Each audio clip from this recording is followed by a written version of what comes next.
Welcome to the Prophecy Club.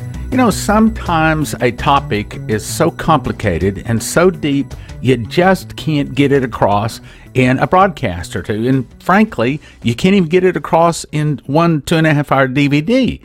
Well, that's the issue with this topic that we're about to talk about. Now, here's what I'm going to do. I'm going to explain what is in these 4 DVDs. That's right, this is a 4 DVD set, and I've got an unbelievable gift offer for you, especially since it's summer, even though, yes, summer is just about over, but I'm making an amazing gift offer here. And the topic has to do with UFOs, abductions, and how that all ties into Bible prophecy, and yes, it does in a very big way. As a matter of fact, I think there's going to be a lot of people lose their salvation over this topic. So what I plan to do is first go through and I'm going to explain each one of the DVDs. And then I'm going to play the audio of one of the DVDs.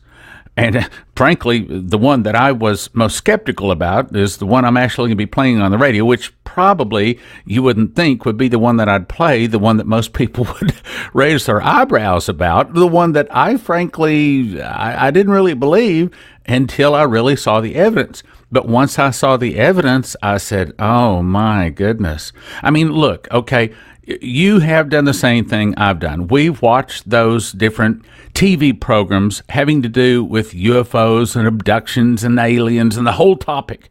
Well, I thought I had a pretty good grip on it because we've had like 3 guest speakers come in and make 3 different DVDs on it.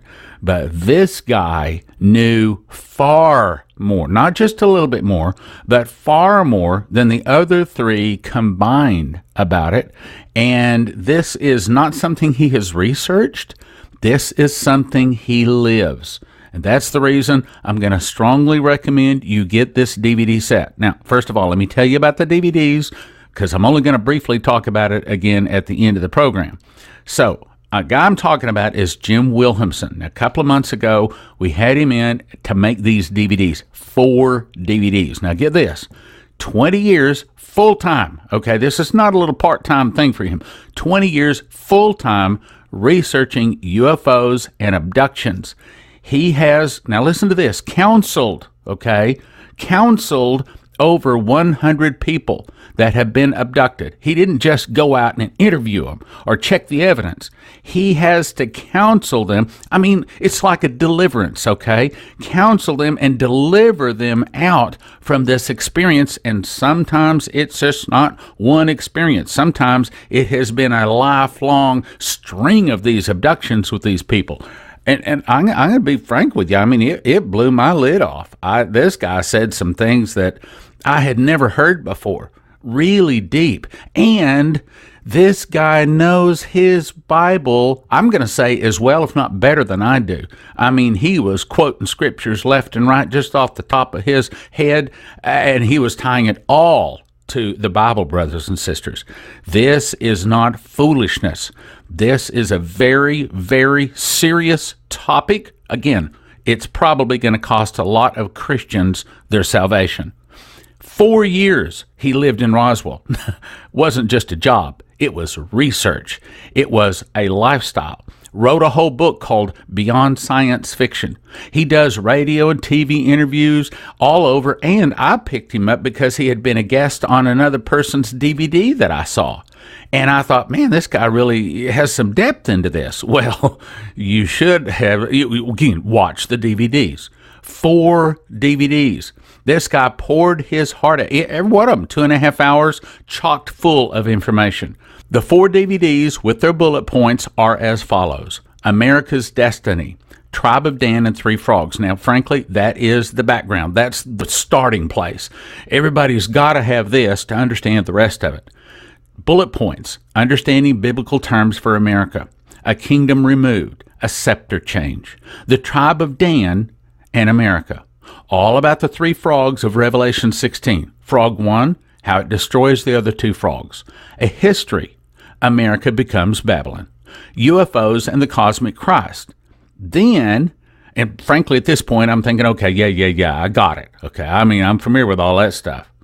But that was a foundation. Make certain everybody's on the same page because he's going deep. Second DVD, The Clouds of Heaven and UFO Abductions. Bullet points. What did Ezekiel see? Book of Enoch. Interesting physics. UFOs. Satan's plan to replace Christ with Antichrist. History of Nazi UFOs and why they lost the war with this technology. Okay, here's where he started blowing my lid off. I mean, I'm pretty well informed on this, and I've watched a lot of the programs on TV. You have far beyond what you have ever seen on TV, and I'm going to say probably anything on the internet, YouTube, same thing, far beyond them. I was sitting there saying, really? Oh my goodness, really? I mean, he was connecting things. I'm 62 years old. I've been in this prophecy world for 40 years, but he was connecting things I had never been able to connect. He was filling in holes I'd never. He just blew my mind. Again, this is an excellent DVD set. Let me go on. Bullet points. The Nazi trail after the war's end. Where did the UFOs go? Antarctica, Operation Paperclip, and the Roswell Trojan Horse in the USA. Again, it totally changed my mind on several things.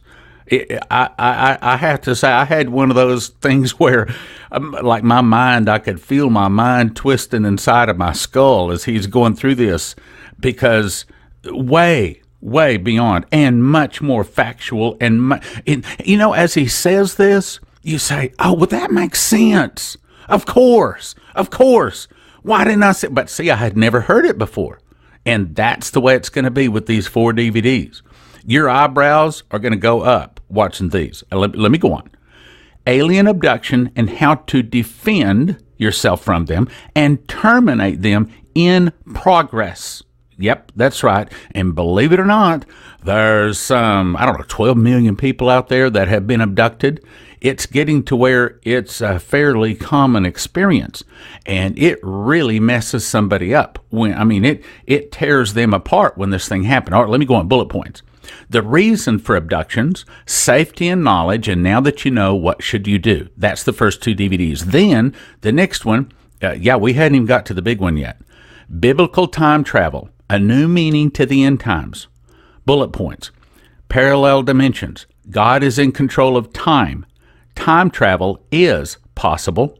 Threats that can only be explained with time travel. 2 promises by Satan to provide a counterfeit eternal realm. The Tower of Babel. That's another thing that blew my lid. I thought I had it. I thought I understood the Tower of Babel. No, you don't. No, big surprise coming. Daniel 8 and Nazi time travel technology. Real history fulfills prophecy. And what they are telling you about time travel and UFOs and abductions on TV, no. First of all, I'm going to say 60 to 70% of what you're getting is simply wrong. It's simply a lie. And then the other 30 to 40% that they aren't telling you will change your opinion. Okay, all right, let me just say. The thing that popped my lid the most on this, see, I had thought that these UFOs, many of them, actually, I have to say I thought all of them came from some other planet, some other star out there someplace, or some other dimension. Wrong. Wrong. They come from within Earth. Now, that's the 4th DVD we're going to talk about. It's called, Does the Bible Say the Earth Has Hollow Places?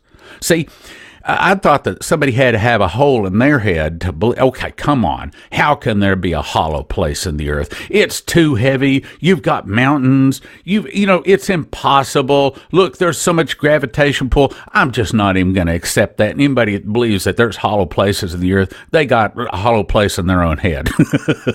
I'm just being honest with you. And I had a lot of questions about whether I wanted to let this guy talk on this. But since I didn't agree with it, I thought, okay, he's got some other good information in these other 3 DVDs. I think I'll let him go ahead and spill his guts. I think I'll let him go up there and make a fool of himself. Let's see what the guy's got. See if he can convince me. Okay, well, I was blown away, frankly. Does the Bible say that the earth has hollow places? You better know. Well, get the DVD. Get the DVD. The bullet points are: how is the earth hollow? Can this be compatible to modern plate tectonics and science? Lazarus and the rich man.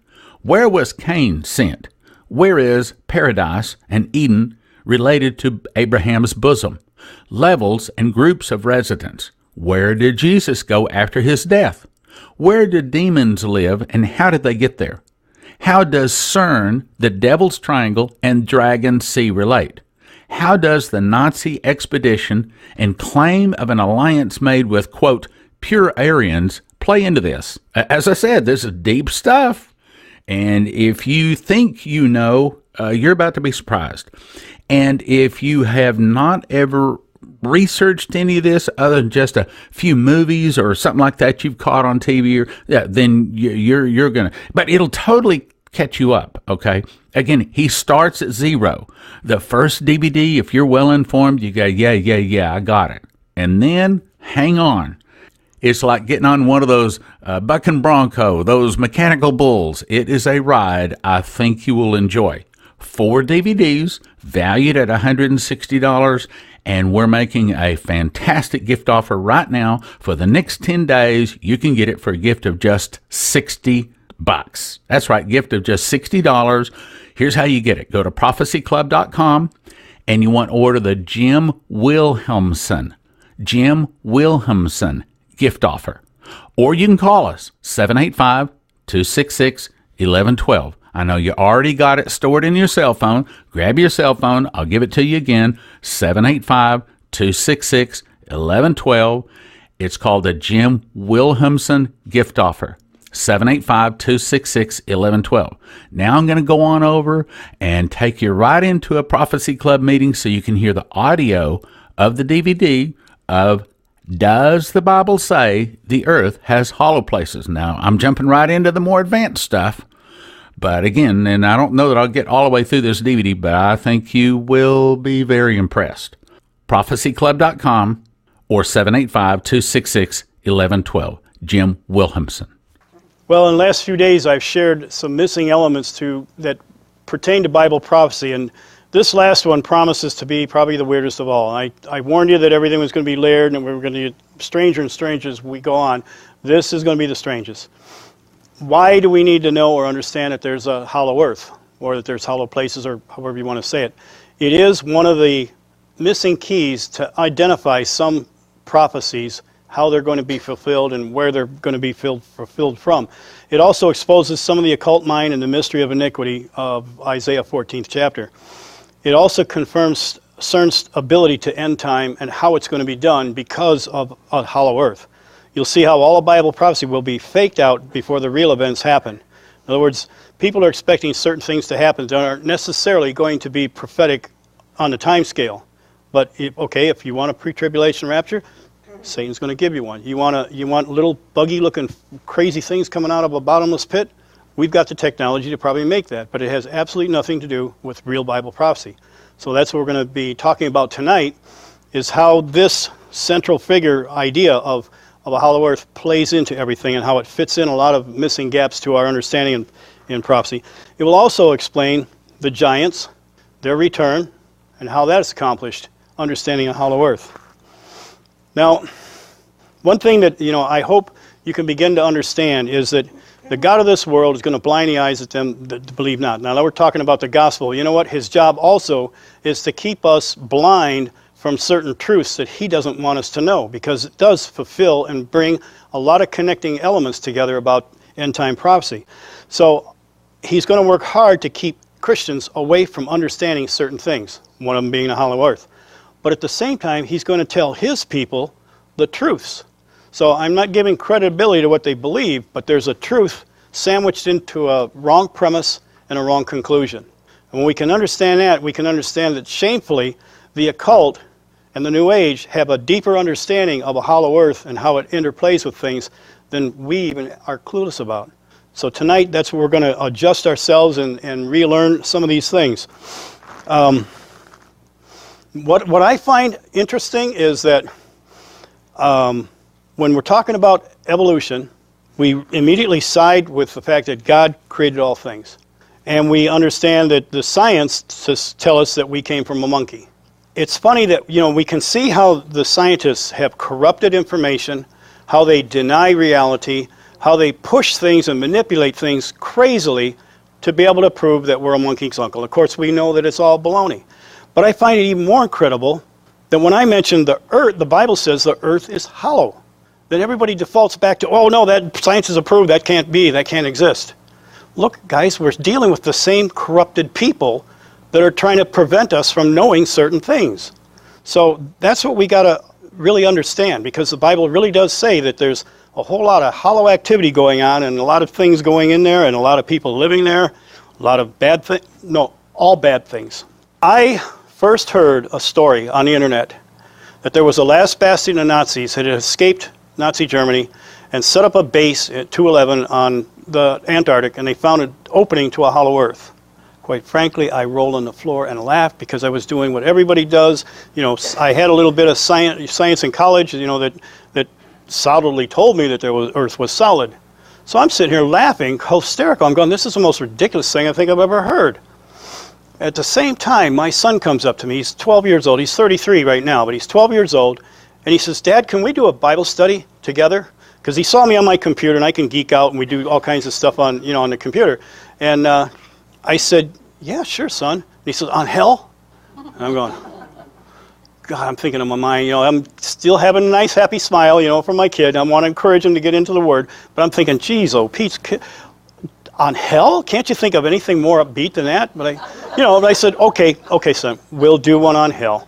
So as I started looking at scriptures and keeping in mind this thing that I was laughing about, this was God's way of tapping me on the shoulder and saying, look, kid, I'm trying to tell you something really serious here, and I want you to pay attention. So as we studied some of the scriptures, I'm going, I've known this scripture for 20 years. I preached on it, and I don't understand. Now I'm beginning to realize, oh my gosh, this stuff is real. So the next part here is what we found together, working together on an idea of a hollow earth.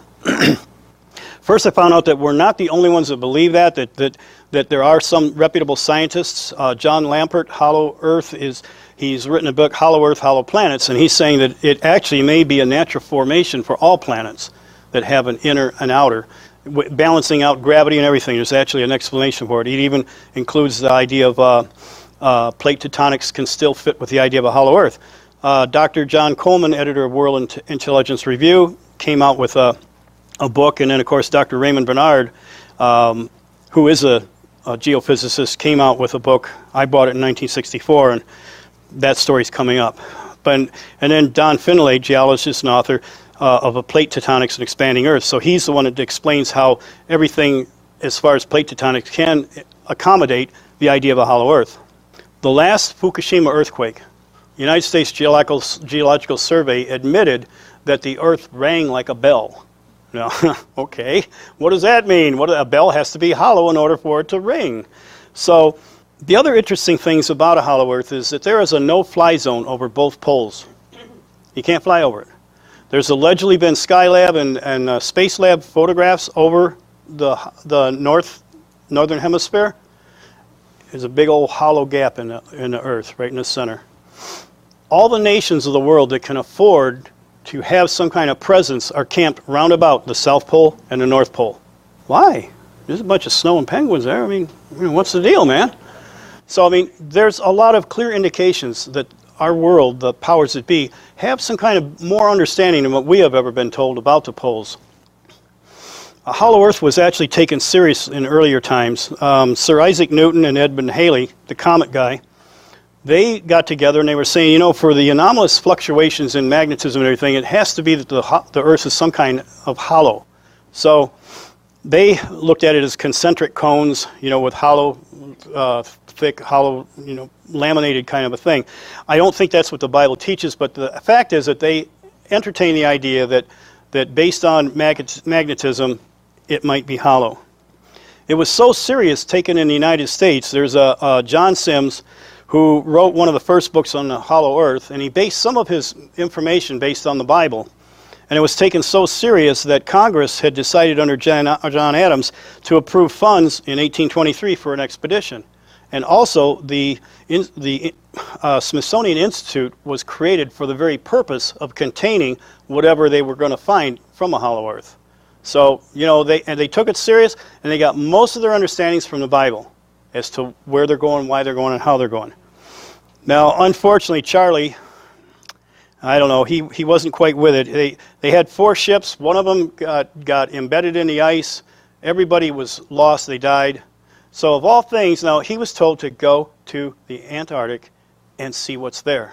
When he lost the one ship, he decided to take a different course, and he went to the South Seas and did some expedition there and did some pretty good stuff, but still got court-martialed because, you know, what was your last command? Go to the North Pole, to the South Pole, not to the South Seas. You know, he probably was like me, doesn't like the cold, let's go somewhere where it's nice and warm, and it didn't work out too well for him. Ever since that happened, there was more of a skepticism about, you know, a hollow earth. Although we have the North Pole expedition by Admiral Richard Byrd. There was the Cook and the Perry expeditions. They were both at the same time. Nobody knows who beat who because they all died, froze to death. So Admiral Byrd went in 1928, and apparently a film was made where he was supposed to have actually filmed going inside the Earth. All of a sudden there's warm climate, there's vegetation, there was a woolly mammoth. The sun was no longer there, but it was like a diffused atmosphere. And when I was going to buy that book in 1964, The Hollow Earth, and I was kind of wondering, I thought, that's kind of silly, but, you know, it was back in the 50s with Popular Mechanics, or 60s rather, early 60s. Popular Mechanics had all these, you know, buy this stun, you know, razor gun from, you know, whatever, and, you know, it's all scams and everything. So that's what I was thinking this book was. And my grandfather comes up and he says, no, Jimmy, it's true. It really is true. I was at a movie in 1929 in Detroit here, and for a short time they had this movie tone news, and it showed you know, woolly mammoth, and it showed you know, warm climate and everything. Quite frankly, I kind of thought, well, Grandpa, you're getting old and maybe just a little confused or whatever, you know. And I mean, I didn't say anything to him, but I just, you know, kind of let it go. Maybe 30 years later, I come across this book, The Hollow Earth Enigma, and on page 106, a deathbed confession of the guy that made the photograph.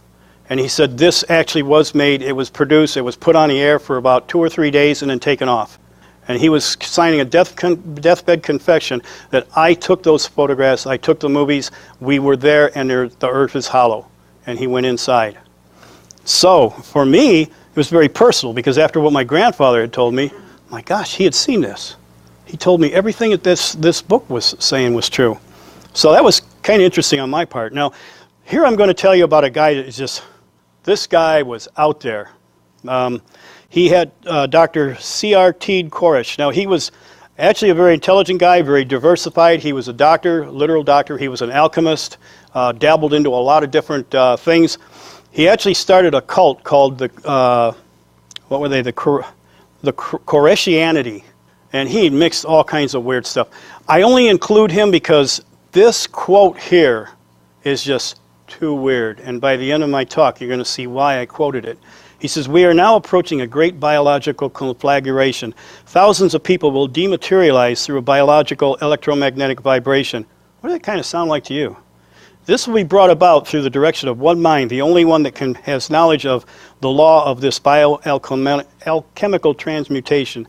The change will be accomplished through the formation of a biological battery, the laws of which are known only to one man. This man is the Elijah the prophet, ordained of God, the shepherd of the Gentiles, and the central reincarnation of the ages. Whoa, red flags ought to go off on that one right there. From this conflagration will spring the sons of God, the biune offspring of the Lord Jesus, the Christ and Son of God.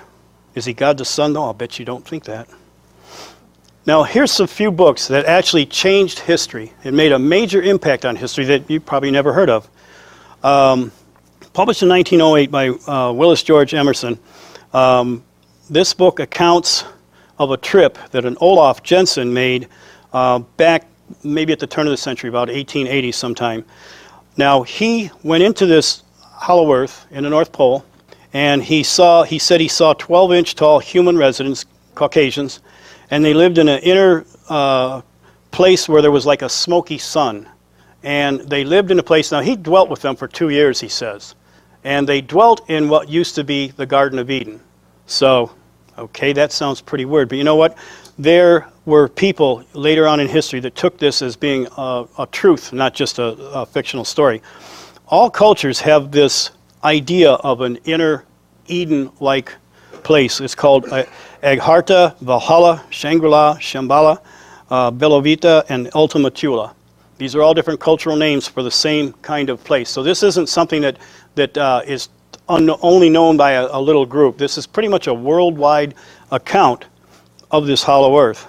This one is the biggest. It had the most major impact in history by Sir Edward Bulwer Lytton. He was a Freemason, a Rosicrucian, and a member of the Golden Dawn. He wrote a fictional book about tall people with strap-on devices that could allow them to fly, and they ran on a thought electromagnetic process called the power of Vril. They lived in the center of the inner earth with a central sun. Now, if you saw Atlantis, Walt Disney's Atlantis, then you don't need to read the book because you already read it through the movie. And it's actually a living account, almost a mirror image of this book. So you watch it, you'll see. The Vril was this electromagnetic power that through thought control they could project through a crystal that was on a staff and then do all kinds of amazing, things, levitation and all kinds of stuff. This glyph here it symbolizes that, and that sign behind it there is the Order of the Black Sun, which later was called the Order of the SS. Helena Blavatsky wrote about this same area in her book, and it's demonic as all heck. I mean, if you could ever imagine anything so pure evil, it's this book. I call her the anti-Moses, because what she did is she took all of the myths and legends, occult, Eastern mysticism, fringe edge science for her time, which was in about the 1880s, and she melded it all together into one solid thought. And it was the thought of the way it goes, she teaches that there was 7 races that existed before the flood in Atlantis. These 7 races became corrupt. They fought each other, even describing things similar to a nuclear war. When we go to ancient India, we see that some of their ancient writings describe a nuclear war in the Vedic poem, the Bhajanabhita. We also find that archaeologists found cities that were vitrified. That means the stone turned to glass. Why? Because there was a sudden explosion like Hiroshima where this happened. Skeletal remains that have twice the amount of carbon radioactivity than should be there. So we're seeing these things as a real truth. There was one time nuclear war before what we would call the flood in the time of Atlantis. Now they say that there was 7 races. All of them were made either from enhancing primates or from the dust of the ground. So that's why some of your neo-Nazis still to this day refer to mud people or monkey boys or monkey apes. This is where they get this racist idea from. So to continue on with this thought, Helena Blavatsky, she claimed that there was a flood, that just before the flood of Atlantis, that the Aryan went into an inner earth, waited until the flood was over. The majority stayed there, and the rest of them with the last Manu, which whoever that might be, some kind of a fallen angel. I'm going to break in right there, and because I spent so much time at the first of the broadcast, I'm going to make the last part of the broadcast real quick. So you need to already grab your cell phone, put in the number 785-266-1112. It's the Jim Wilhemsen gift offer. 4 DVDs valued at $160. For the next 10 days, a gift of just $60. 785-266-1112 or prophecyclub.com. Thank you for listening. Thank you for your prayers. And thank you for your regular monthly support. God bless.